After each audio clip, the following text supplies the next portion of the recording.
Building open data lakes on AWS. In the following demonstration, we will build a simple open data lake on AWS using a combination of open source software, including Debezium, Apache Kafka, Kafka Connect, Apache Hive, Apache Spark, and Apache Hudi and Hudi DeltaStreamer.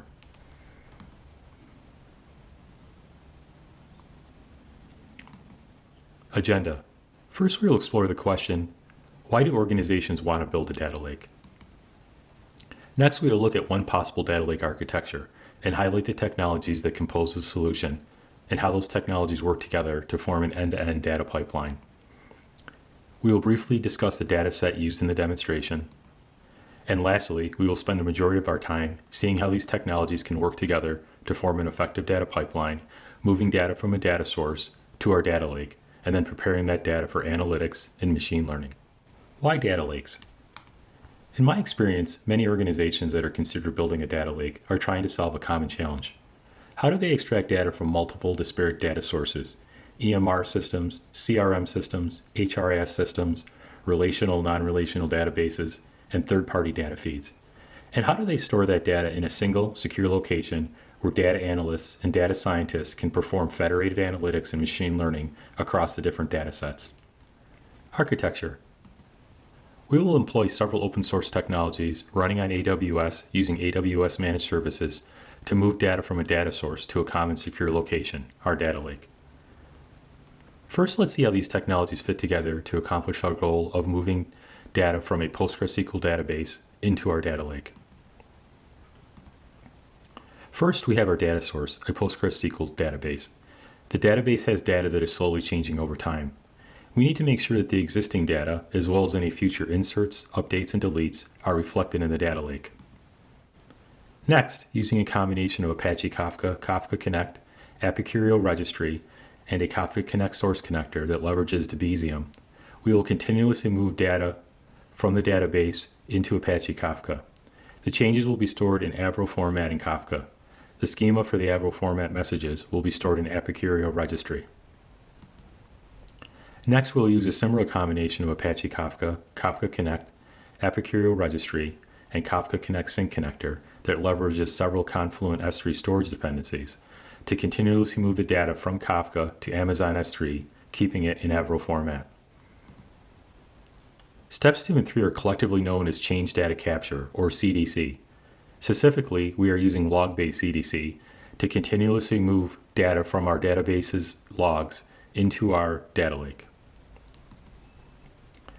The Avro format data in S3 is still considered raw. To transform that raw data into a file format and structure that's more efficient for analytics and machine learning, we'll use a combination of Apache Spark and Apache Hudi with Hudi's DeltaStreamer. DeltaStreamer, running as a Spark job, will continuously transform and move the raw data into a refined data set and manage those changes to the data set as changes are made in our PostgreSQL database. By continuously executing steps 2, 3, and 4, our data analysts and data scientists will have access to a refined data set that they can work with securely in our data lake. Moving from left to right, our PostgreSQL database will be running on Amazon RDS. Our Apache Kafka cluster will be running on Amazon MSK. Apache Registry, Kafka Connect, Debezium, and the Confluent dependencies will all be hosted on Amazon EKS, managed Kubernetes. DeltaStreamer, Apache Hudi, Apache Spark, and Apache Hive will all be running on Amazon EMR. The backing store for Apache Hive, a MySQL database, will be running on Amazon RDS. Finally, all of our data, the files, Apache Avro and Apache Parquet files, and our configuration files will all be hosted in Amazon S3. Dataset. The source of the data, or the dataset, that we will be using in our demo comes from Kaggle. We will be using the Museum of Modern Art Collection, or MoMA collection. The dataset consists of 2 CSV format files, artists and artworks. The artists CSV file contains approximately 15,000 unique artists. The artworks CSV file contains approximately 122,000 unique pieces of artwork with a title. To get started, I have downloaded both CSV files and imported them into the PostgreSQL database. Demonstration. I will now move into the demonstration, walking through each step as described in the architecture overview and how each of those steps fit together to create an end-to-end data pipeline. So I've removed all previous artifacts from a fresh copy of Apache Registry. Schemas in Apache Registry are referred to as artifacts. Currently, my copy of Apache Registry has no artifacts. The schemas, aka artifacts, will be created by Kafka Connect, the Kafka Connect source connector, and Debezium when we start the demonstration. So again, Apache Registry is running on Amazon EKS or Managed Kubernetes. So within a pod, I have a container running Apache Registry. And once we get started, I'll flip back to here and I'll show you the schemas that are going to be created by Debezium.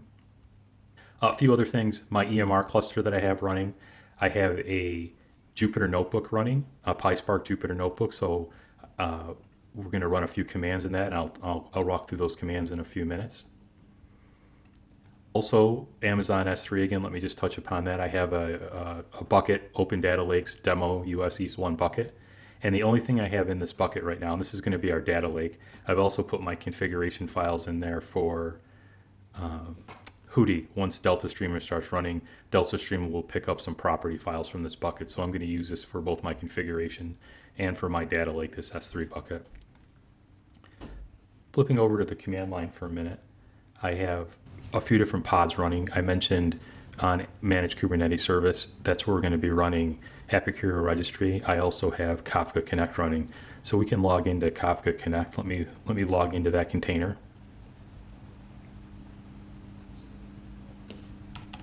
So I'm logged into the Kafka Connect container. This is where we're going to start Kafka Connect in a minute, and then install our source and sync connectors. I've also logged in a separate terminal window into Amazon EMR. This is where we're going to be running DeltaStreamer from.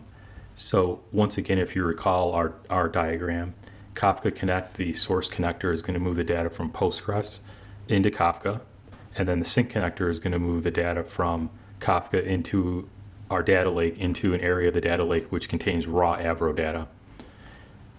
Then DeltaStreamer will take over, will move that raw Avro data into a refined part of our data lake in Parquet format. Let's get started. The first thing we're going to do is we want to start Kafka Connect. So I have all of my commands ready to go, and I'll walk through those as I do them one at a time. So I've already copied the files over. We've deleted any previous topics in Kafka. So let me first start Kafka Connect in the background, and we can just tail that log, and we can see that Kafka Connect is starting up. So I'll let Kafka Connect start up fully. Now, when Kafka Connect starts, it will not have any sync or source connectors loaded. We'll have to go ahead and load those ourselves.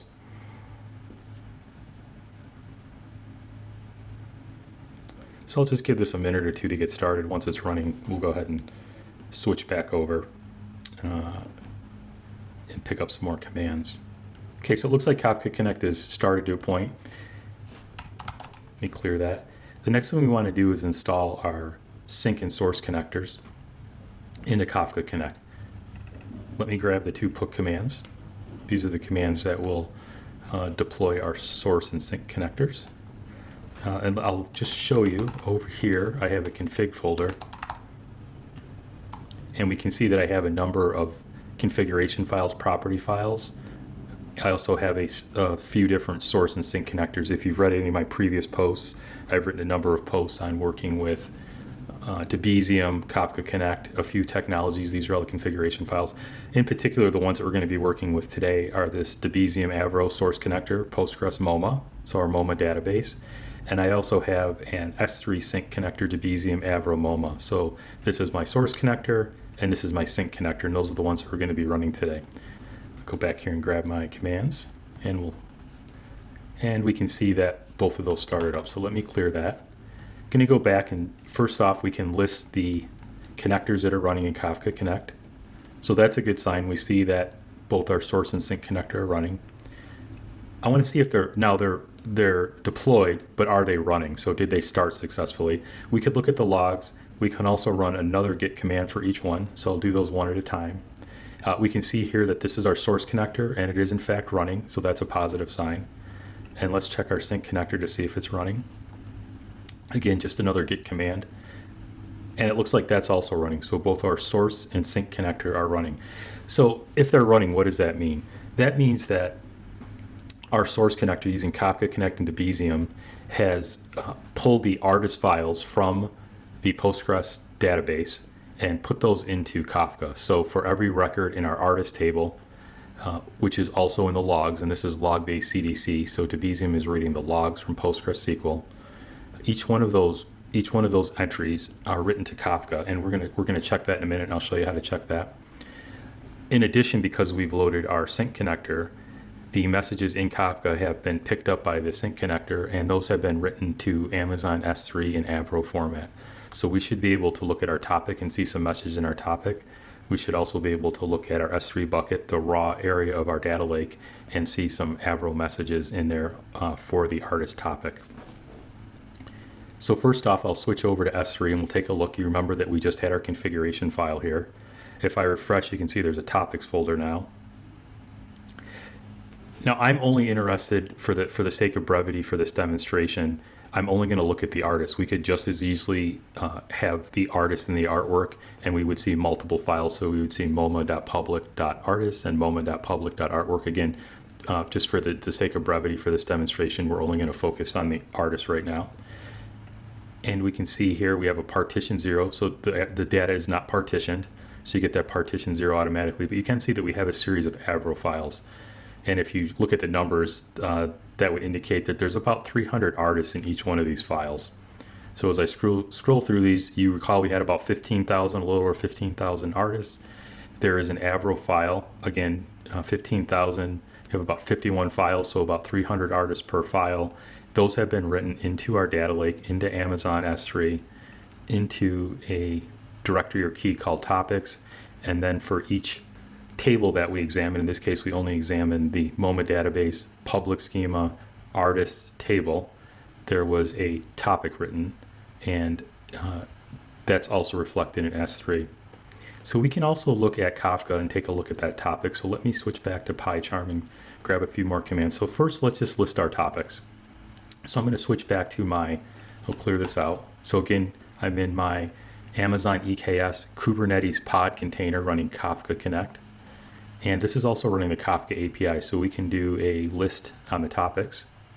And I cleared out all the topics that were running previously, so we don't have a lot of extra topics here. But you can see 4 key topics. 3 of those are for Kafka Connect. So again, before starting this demo, I deleted any existing topics. So when I started Kafka Connect, these 3 topics were created, and these are used by Kafka Connect for configuration, tracking its status, tracking the offsets of the brokers. And you can see here another topic, moma.public.artist. So again, MoMA database, public schema, artist table. Had we pointed maybe just to a schema with multiple tables, we would have seen multiple topics, 1 per table. In this case, we're only looking at artists, so we only see the artist topic. Let me just look at the first 10 messages. So again, if you're familiar with Kafka and using the Kafka APIs, I'm using the Kafka console consumer. I am looking at the moma.public.artist topic, and I'm just going to list from the beginning the first 10 messages. And I'll show the key, value, offsets, partitions, headers, timestamp, all of the information that's contained in each message. So I listed the first 10 messages. So the first thing you'll notice is they're not human readable. Now I could decode that. I'm gonna decode a file locally on my machine in a minute to show you what's contained in the message. Because we're using Avro is a binary format, and since I didn't use a decoder on this in a deserializer, they're still in the raw binary format, so that's why they look unreadable here. If I exit out of this container for a minute and let me go into my directory here, and I have a few files here. I've downloaded one of those files. So if you remember in S3, we had a series of Avro files, and I've just downloaded this first one ahead of time. So I have a copy of it from a previous run. I also have the Avro tools jar, and using that Avro tools jar, we can take a look at those Avro format files. Let me grab another command here. So first off, let's just see if you're familiar with the Avro tools jar, you can run a Java jar command from your command line. I've pointed that, I'm using the count method, and I've pointed that at the Avro file that I downloaded. And we'll see that, ignore the messages here. I don't have all the Hadoop libraries loaded locally. We don't need those. Again, 300. So there's 300 records or rows of information or data in this Avro file that represents 300 artists. And let's take a look at those. So I'll grab another command. And this is using the same jar, and we're going to use the toJSON method. And I'm also using JQ. So I'm Java jar, Avro tools jar, toJSON. I'm using the pretty flag, and I'm just gonna view the first 2 rows of data from this Avro file, and then I'm using JQ to make it look nice on my screen. There we go. So again, up here when we were in the Kafka Connect container, and I listed the messages in Kafka, they were in binary format. These are the exact same files. This is the Avro file that's in S3. And all I'm doing is viewing the first couple records. So you can see we have an artist ID, that's a unique ID. We have the name, which is a string, the nationality, the gender, birth date, death date. Again, some of these could be null. This particular artist that we've chosen here, the first one, has all of those fields. That's not necessarily true. The other thing that I've done, and let me switch over for a minute, and I'll show you how that happened. If you're familiar with Debezium, the Debezium schema, there's quite a bit of information that comes over in the Debezium schema. I'm only focused on a few key fields for this demonstration. So let me open our Kafka Connect source connector first. Let's close this up and make a little room. So this is our source connector that we ran. Of course, I've changed the username and password here. But this connector does a few things. This is the source connector that connects to our RDS database. I have the port information. Again, username and password I've changed here just for security. As you can see, I have the database name. So there is a database. Again, if we look over here, I've connected to that Postgres RDS database in PyCharm, and you can see here that there is a MoMA database. There is a public schema with 2 tables, artists and artwork. And again, we're only focusing on the artist tables. So artist ID, name, nationality, gender, birth date, and death date, which are the fields that you saw here in the messages that I viewed. This connector, again, we're only focused on the public artist table. I could have done a list of tables. I could have used an entire schema. We're only going to focus on the public schema artist table. I'm using the Apache registry Avro converter. I've given it the address of my Apache registry. We're going to flip over there in a minute and take a look at our schemas that should have been written there. Basic configuration, you can find all this information in the Apache registry and Debezium documentation. One key thing here, so I'm doing a transform, I'm doing an unwrap. So I'm taking what is a large amount of information or data. If you work with Debezium, a lot of fields there can be useful for different workflows. I only need a couple of those rows for this demonstration. So first thing I'm doing is flattening the schema or unwrapping it. And then I'm only going to get certain fields. So we're going to get the source, the actual data, the artist ID, name, nationality, gender, birthday, and death date, getting the timestamp, the LSN, and then just grabbing the database table and schema. We don't really need that, but it's nice to keep that with the message so you know where it came from. So again, these fields here, if we look here, those are the fields that we see when I look at each Avro message. So instead of seeing 20 or 30 or more fields that are in the Debezium message, I've flattened that. I've done a transform to flatten it, and then by being explicit in the fields I want, I've excluded certain fields that I don't need for this particular case. One last field I'll call out here is the deleted. So this is not a particular artist that's been deleted. There's data in it. If this were a tombstone record in Kafka, if this were a Debezium delete, these fields would be null, and this delete would be true. And that's going to help us to determine when we do a delete record, we'll be able to pick up on that delete record and make sure that that shows up as a delete in Hudi. So that is our source connector. That's how we got the information again into our Kafka topic and also into our data lake. So if you recall, let me flip back to our diagram here for a minute. And we'll call this diagram back up. You recall our diagram. So what we did is by deploying our source connector and our sync connector and having Kafka Connect running, those source and sync connectors use some Confluent dependencies to write data to S3. It used Debezium to extract the data from Postgres and write it to Kafka. So this process, and you'll recall this was referred to as change data capture, that process is complete. So we've picked up all the original changes. Now we haven't done any changes to Postgres yet, but all the original changes have been picked up, written to Kafka, and then the sync connector picked those up from Kafka and wrote those to S3. One last thing before we get into Hudi is Apache registry. So recall there was no artifacts here. Hopefully we'll see 2 artifacts now. So if you're familiar with Kafka, Kafka messages have a key and a value. We're not really interested in the key. That's not really meaningful to us. But what is meaningful is the value schema. Let me flip over to the content.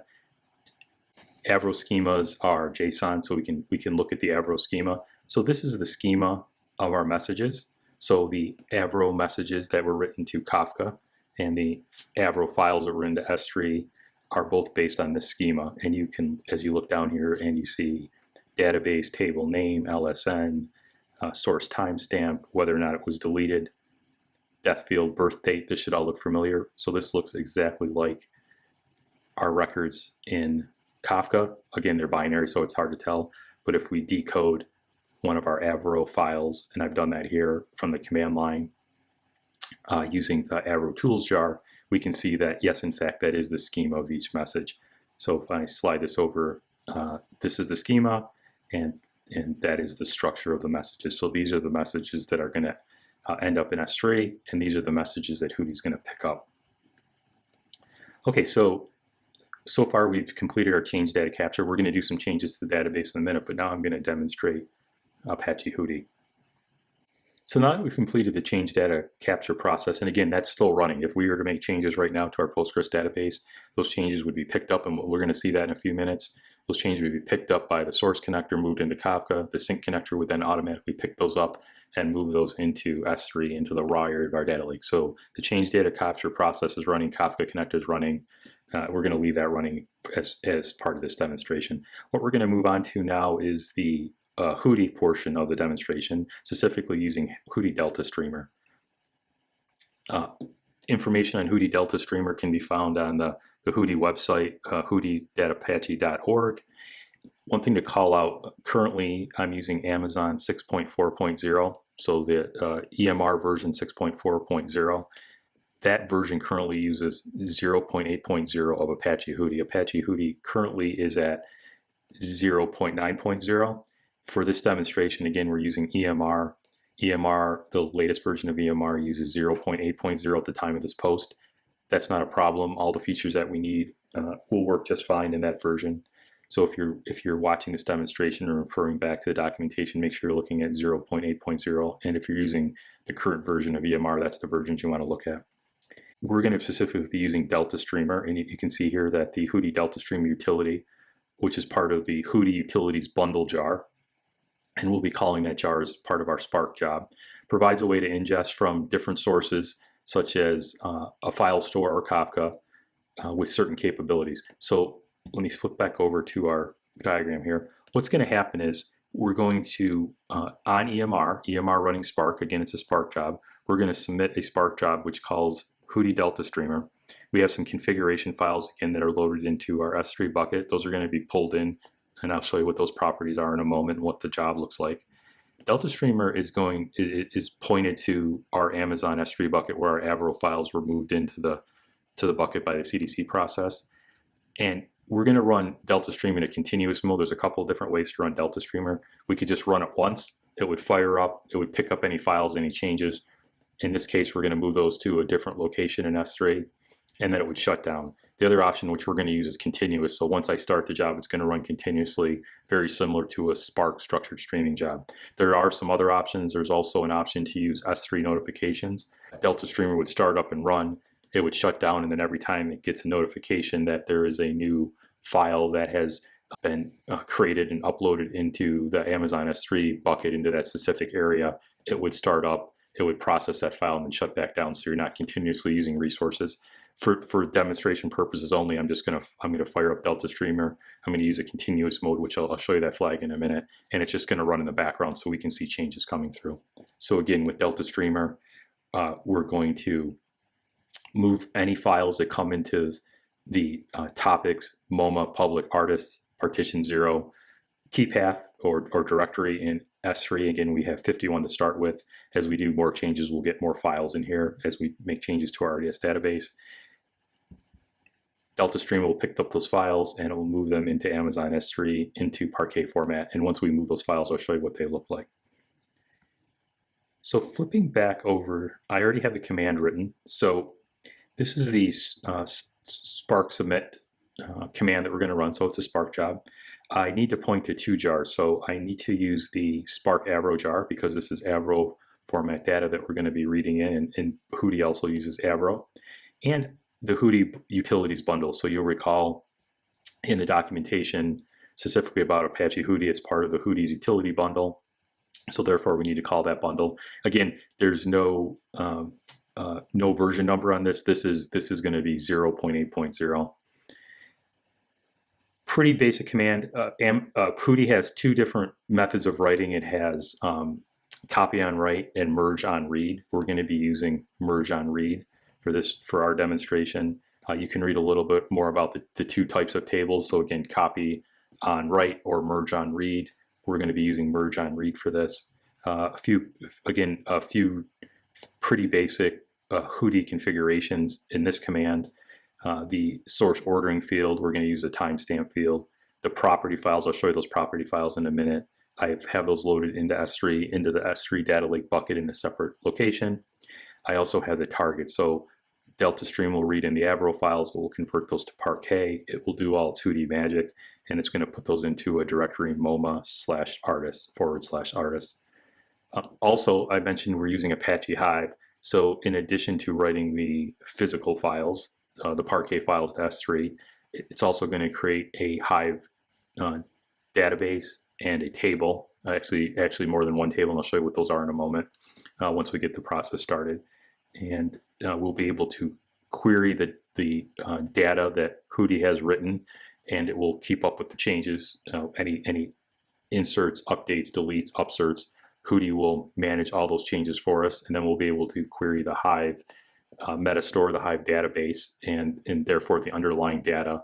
And depending on how we query that, we'll get back all the records, or we'll only get back the latest records, which is what we're really interested in, because as a data scientist and I query the data, I want to make sure that the data I'm looking at reflects any changes that have been made in the Postgres database, the system of records. So as I insert new records, as I modify records, as I delete records, I want to make sure that my data scientists that are using the data lake data, that they're seeing the absolute latest data as reflected in the source database, the PostgreSQL database, and Hudi will take care of all that for us.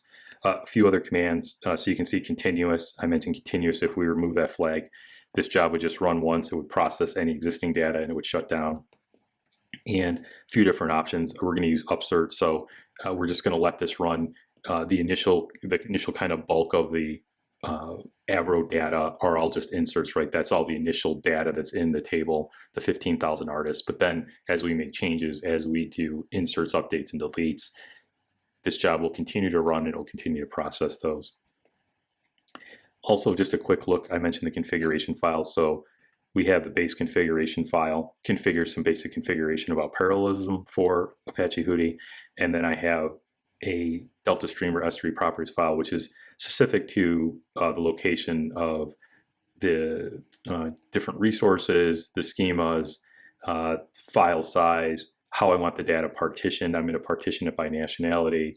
Also the Hive database that I want to sync to, and the table that I want to sync to, what the record key is, which is going to be the artist ID. Again, artist ID is unique, so it's going to be my record key. Again, partitioning on nationality, just setting some different configuration here to make sure that the partitions, the Parquet files are partitioned and those match up with my Hive database. So as I query Hive, there's a one-to-one correlation between the partitions that have been stored in Hive and the actual partitions in S3 that contain the Parquet data. So we're going to go ahead and run our DeltaStreamer job as a Spark job. And again, we're going to submit that directly from the EMR master node. I'm going to copy this command that we already went over to my clipboard. One thing before I start this command, I showed you the S3 bucket with the Avro data in the topics directory. I showed you the Kafka topics with the messages in an Avro format. I also just want to show you before we start. I mentioned we're going to be using Hive. I just want to show you that there's currently there is no MoMA database. So once we run this, the first thing that DeltaStreamer will do, because there is no database, it'll create that. So if we show databases, if you're familiar with Hive, you can see we just have a default database. So we don't have a MoMA.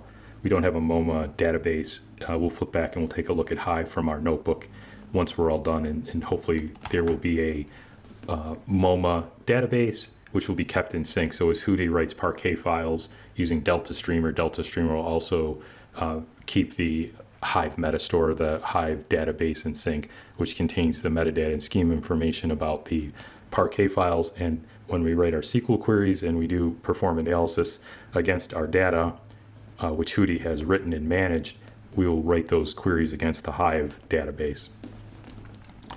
So this is our command again. We went through the different commands. I showed you the configuration file for this. So we're going to start this up. Hopefully this will start up. Hopefully this will not fail, and hopefully this will continue running. So we'll give it a minute to start up. What's going to happen when I start this up the first time, because we already have these files in S3, the first time it starts up, it's going to start up and it's going to process all these files. So it's got these 15,000 artists that it's going to process. It's going to put those into Hudi format, into Parquet. It's going to write those to a new location in our S3 bucket, which I'll show you if the DeltaStreamer starts up and runs properly. And then we're going to let it continue running. So again, our CDC process is running, DeltaStreamer process is running. Those processes are both running continuously. And then we'll make some changes to the database, and we'll also see those database changes come through. But let's first get our raw Avro data, which was put in our data lake by the CDC process, and get that managed by Hudi. We'll have Hudi convert that to Parquet and start managing that data, and then we'll start making some changes.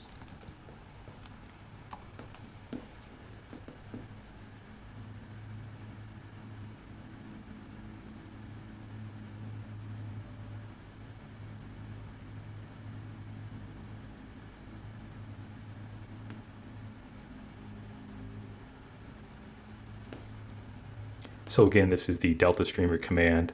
I have logged into the master node of my EMR cluster. We could have also run this as an EMR step through the EMR UI or through the AWS CLI. We could have submitted this job.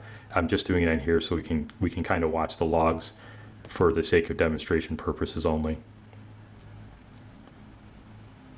So the Spark job is running. DeltaStreamer is hopefully processing all those files that we saw, the Avro files. It is creating its logs. It's creating several different files that it needs to keep track of all these, and it is writing those files into a new location in our data lake, into a MoMA key path or MoMA directory, artist subpath. And then again, if you recall, we are partitioning the data by nationality. I showed you the DeltaStreamer properties, and if you recall the partitioning configuration specifically, it was by nationality. There's about 123 nationalities across the 15,000 artists. So I would expect to see in S3, when this is done, a MoMA directory, an artist subdirectory, and at least 123 subdirectories within that, one for each nationality.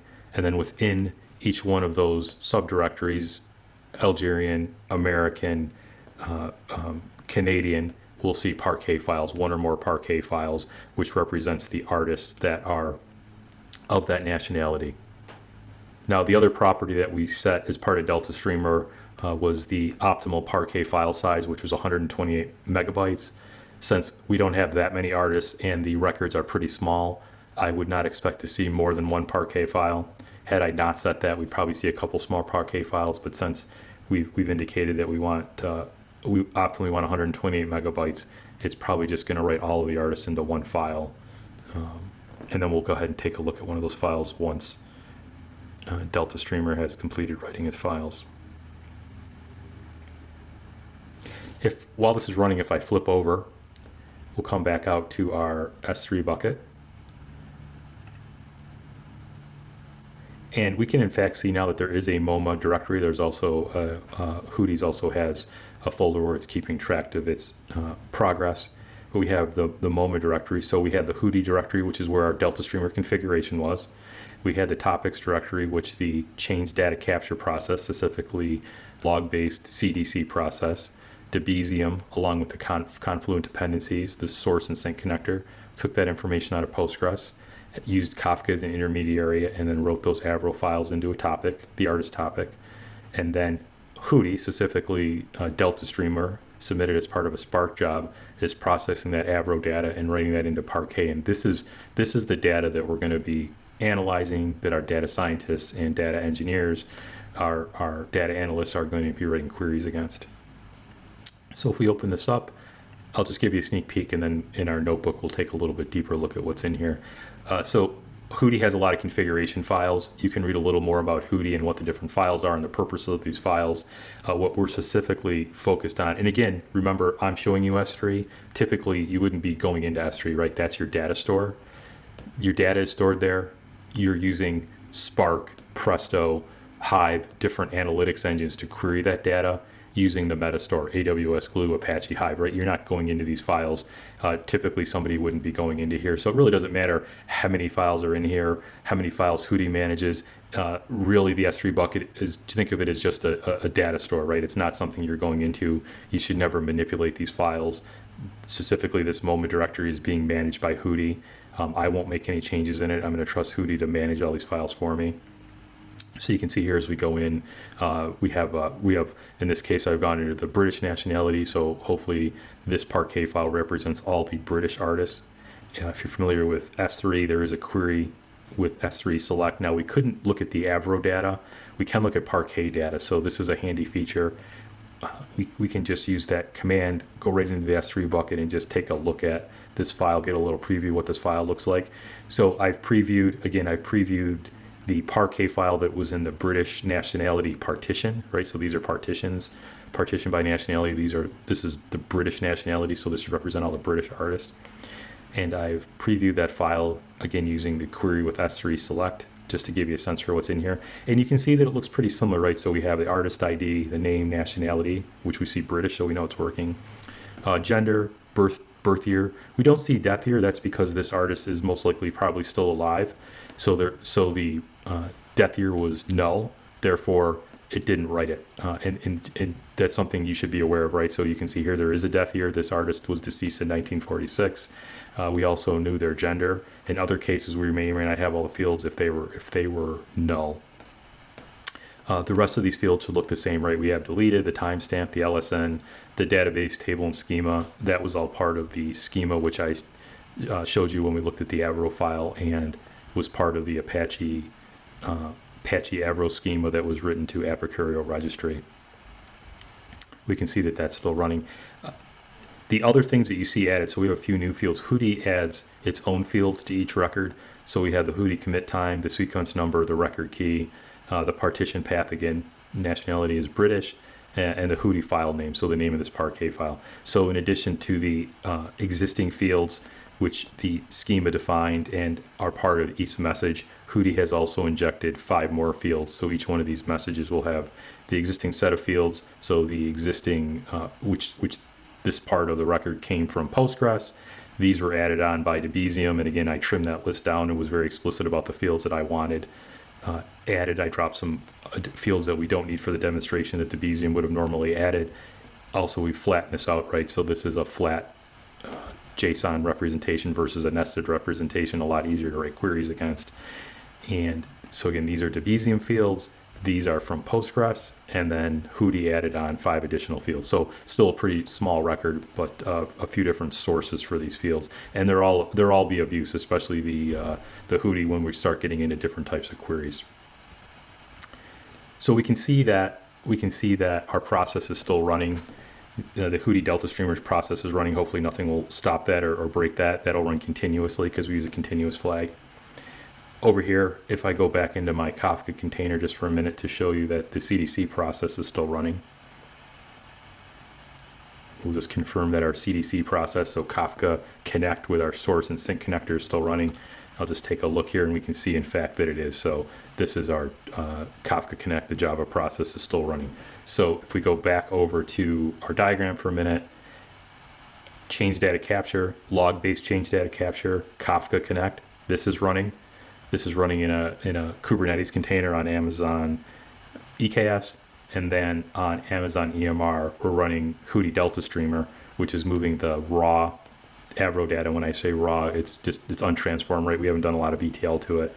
So that raw data that kind of represents the records that were in Postgres, DeltaStreamer is taking those files, it's processing those. We could do some additional transforms if we wanted. It's pretty powerful. DeltaStreamer using a very basic implementation of it. And we're writing that file into Parquet, and we took a look at those records. So everything is working as expected. I'm going to switch over to my notebook now. So this is a notebook. It's part of the code on GitHub. We're going to walk through these fields. So just some informational background. I'm going to skip through these. We already know this, right? The MoMA database. We started our Hudi DeltaStreamer job. I've started the Spark session just because it takes a minute to start up. Nothing special. Just if you're familiar with PySpark notebooks, Spark Magic notebooks. We're just running a Jupyter notebook here. I've started a Spark session. Nothing special. I do have some configuration here. AWS has some good documentation on using Hudi with EMR. There's just a few basic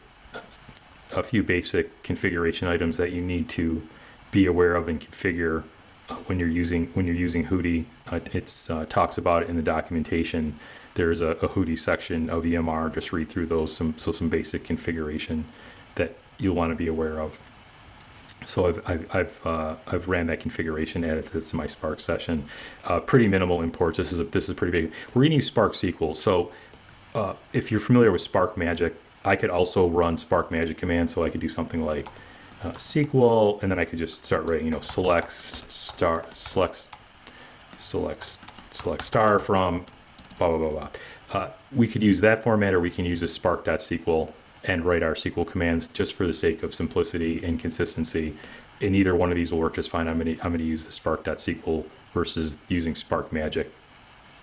You can use either one you want. So first off, you remember that when we were in EMR back here before I started the process running, I showed you that there was just the default Hive database. So let's run this. Now again, we're using Apache Hive. I've installed Apache Hive on EMR. I should have pointed that out ahead of time. You can see here that the default database, so that's the default database that's part of Apache Hive when you install it on EMR. But we now have a MoMA database, which we didn't have before. So the Spark job, which is running Debezium and specifically DeltaStreamer, the first time that it ran, it saw that there was no MoMA database. It created it. It's also hopefully created two tables. So you probably would have expected a MoMA database artist table. In fact, there is, but they have two suffixes. So there's artist_ro and artist_rt. If you want to find out more information specifically about these files, so you mentioned you remember I mentioned there's a copy on write and a merge on read. Talks a little bit about these tables in here and what they mean. So Hudi creates two tables in the Hive meta store for merge on read. So again, merge on read, that's the particular table type we're using for this demonstration. I could have used copy on write, but I'm using merge on read.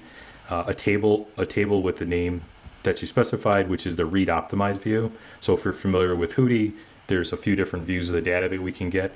With merge on read, we get a read optimized view. So again, that's the RO table. So read optimized. And then again, I'm back in the Hudi documentation for RT. You can also see that table with the same name appended with RT, which is the real-time view. You can query both tables. So when you write your queries, perform your analytics using Hudi managed tables. So these are Hudi tables. These are synced with Hive. We're going to query Hive. These reflect the underlying data that Hudi is managing in S3. We can query the read optimized view, or we can query the real-time view of the data. So the read optimized view is going to be the existing data before any compaction. The real-time view is going to be right up to date. So if we do an insert, specifically an update or a delete, those should be reflected. So if we delete a record, we should in fact not see that record. If we modify a record, we should in fact see the modification versus seeing the original file before compaction, or seeing both files, both the original and the alteration. If you want parity between what the data analyst sees in the data lake and Postgres, then hopefully as I query data in Postgres, I would get those same results if I query it in my data lake, and we're able to do that because of Hudi. So again, those are the two tables. I'll run another command here. So let's just take a look at that table. I use a describe basic SQL describe statement. We'll describe the read only, you can see here, so we see our the Hudi columns, our PostgreSQL representing the original artist database columns, and then we see the Debezium columns, which I called out. We recall that the information in S3 again was partitioned, right? So we saw the approximately 123 nationalities or 123 partitions representing each nationality. Since we've synced Hudi, the Parquet files that it's writing, that same information should be synced with Apache Hive. In fact, here if I show partitions, and again I'm just choosing the read-only table, we could also pick the read optimized. I'm sorry, I'm picking the read optimized. We could also pick the real-time table, and I'm just showing the first 15 partitions. We in fact see those exact same partitions here, so that's a good sign. Let's just take a look at a couple records. I'll just do a simple select star. Again, I'm going to use, actually we'll just switch this. We'll use the real-time table. It won't really matter right now. And we'll just show the first 5 records, just to give you a sense for what they look like. And ideally, they're going to look just like they did when we looked at the British Parquet file represented as JSON. And I would expect to see the exact same thing when I query the first 5 records here. It's going to look very similar. So we have parity between Postgres, Kafka topic, Avro files in S3, and now Parquet files in S3. And there's the parity obviously between those. So the information has been successfully moved from Postgres to Kafka to S3 and Avro to Parquet, and we've maintained the record integrity, the data integrity of those records. So here we see the first 5 records. Again, same fields, right? So we looked at describe the table here, the schema. Here we see the column names, and we see the first 5 records, which happen to be, looks like the Belgian artists of Belgian nationality. I mentioned the files in S3. We took a look at those when I flipped over to S3. We could also run the same command. So I'm using a little Spark magic here. I'm using the Spark magic to write a shell command. I have pointed to my data lake bucket, and I'm just running an AWS S3 API list objects v2 on that bucket. I'm saying just show me the first 50 items in the bucket recursively, showing me the contents and the key path. So here's the basically first 50 files, and you can see that Hudi has a number of configuration files that it maintains, the different commits, in flight, requested, any compaction. And then as we move down a little bit, we see here, starting here with nationality with Afghan, Albanian, Algerian, American, we start seeing each one of our partitions. There's this .hudi partition metadata file, and then we have 1 or more Parquet files. Now, right now, we only have 1 Parquet file per partition, again, because we optimize those for 128 megabyte, and given such a small data set, none of the files are that big. But as we write some changes, we'll see that change. So the next step, we want to make some changes to our database. So we're going to make some changes, and I would expect to see those changes picked up by our change data capture process. The changes in the Postgres database will be picked up, and using Apache Kafka as an intermediary between our Kafka Connect source and sync connectors, we'll move that data as Apache Avro files into Amazon S3. Our DeltaStreamer, which is still running, will pick up those changes in the raw part of our data lake in Apache Avro format, and it will manage those changes, write those to Apache Parquet, and then we should be able to query those changes and take a look at the different types of queries we can use with Apache Hudi. So a little bit of background, if you recall from the documentation, earlier on we looked at the different table types. We created our MoMA, Apache Hive MoMA database, which was created when DeltaStreamer started for the first time. It created the database. You'll also recall that we talked about the 2 tables, the artist_ro and the artist_rt tables.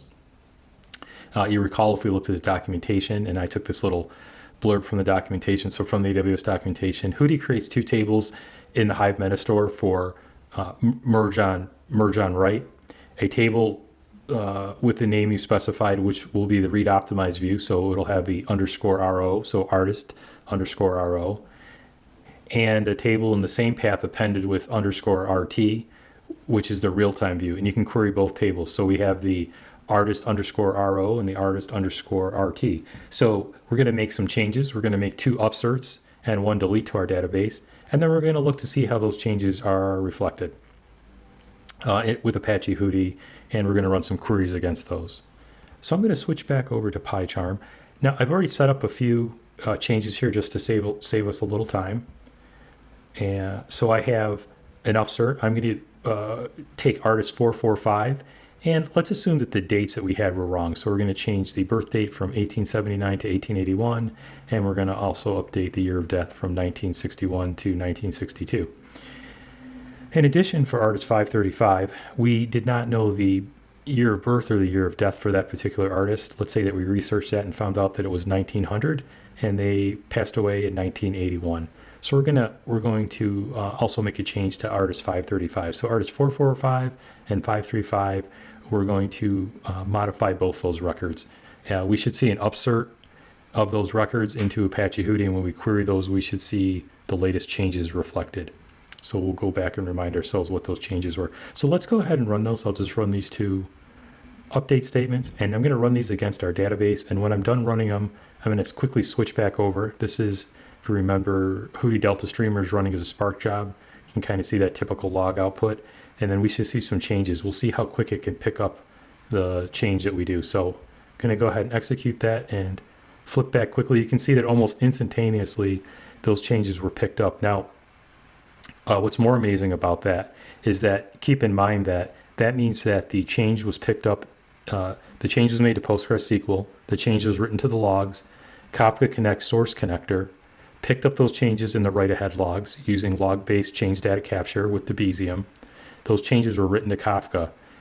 The Kafka Connect sync connector then picked up those changes in the Kafka topic and wrote those in Avro format to Amazon S3.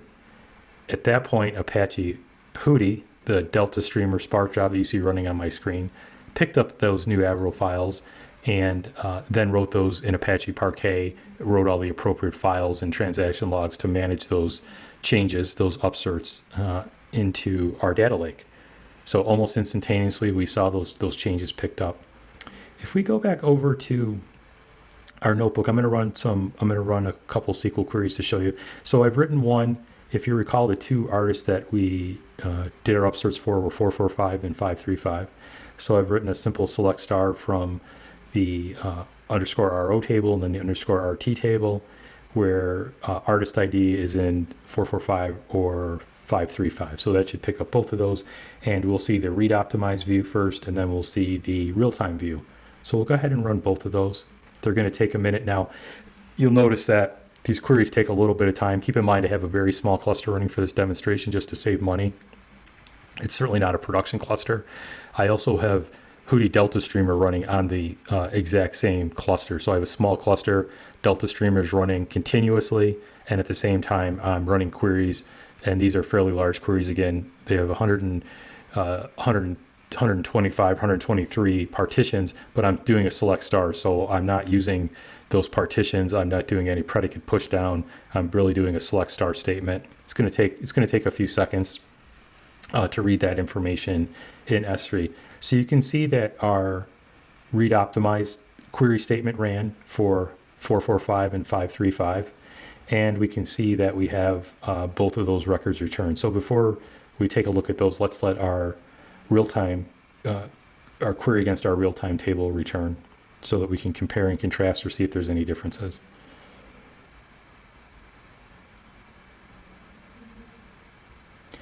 Okay, so those records returned. Let's take a look and see what we have. So for our read optimized view, again, if you remember our changes, so the first one, we went from 1879 to 1881, 1961 to 1962. We'll see that for the first record, for the read-only table, the query, we see that none of those changes are reflected, right? So and you'll note here too by the operation, these are the original two records as denoted by the R in the operation, in the Debezium operation, in the write-ahead log. That flag is picked up, and we see that these are the original inserts into that were picked up by Debezium. The two records, they were both just two reads. Those are written to Apache Hudi. Now you can see the difference here if we look at the same field, the underscore OP or operation field. We can see that both of those are updates. So we see the two original reads that have been written to Hudi. Those were the existing records when the source connector started up and kicked off and just read all that data in, wrote it to Kafka, wrote it to S3, picked up by DeltaStreamer, written as Parquet. So those are the two original files. Now, if we see the real time, we actually see the changes. So we see 1900 and 1981. We see 1881 and 1962. So those are the updated, again, those are the updated years. So that's the real-time view. Those are our two upserts. So next, let's do a delete. So I'm going to go back to PySpark. I've just randomly picked a record, and we're going to go ahead and do a delete on that. And again, I'm going to flip back over so we can see how fast that gets picked up. Just a little unscientifically, but I think you'll get the sense that the CDC process is very fast and DeltaStreamer is very fast. So as you make changes in your database in near real time, those changes are picked up and moved into the Hudi managed files and synced with Apache Hive, and they're queryable. So we'll go ahead and run that. And again, almost instantaneously, the Kafka Connect source and sync connectors, where we're working with our change data capture process, those changes were picked up. They were placed as Avro files in S3.